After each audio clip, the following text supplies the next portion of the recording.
Väikesena unistasin ma kutsikast. Kutsika ma sain. Täna unistan ma suuremat.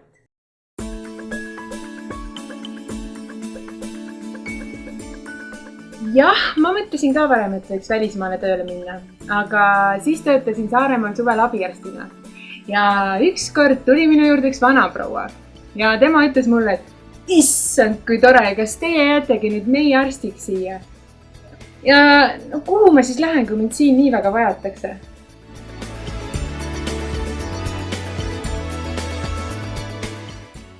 See on ilus. Aga tema on ilus ja tervislik.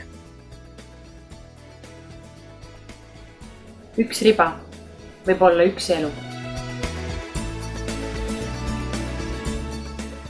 Me oleksime veel mõõtnud vähemalt 4000. Kui meil ei oleks ribad otsa saanud. Tänapäevane seksuaalharidus on palju enamat kui lihtsalt kondoomid.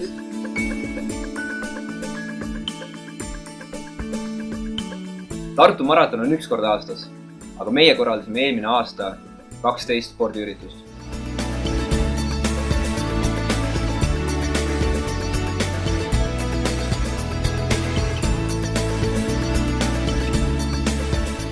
Meie teeme ise teatrietenduse ja viime lastekodulapsed teatrisse. Praegu olen ma meie labori kõige parem pipeteerija.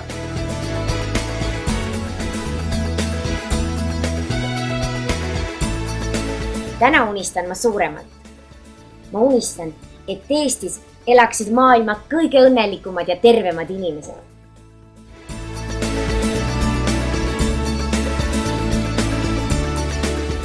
Meie oleme arstitudengid ja me teeme seda kõike juba praegu. Me teeksime veel rohkem, kui me teeksime seda koos teie abiga.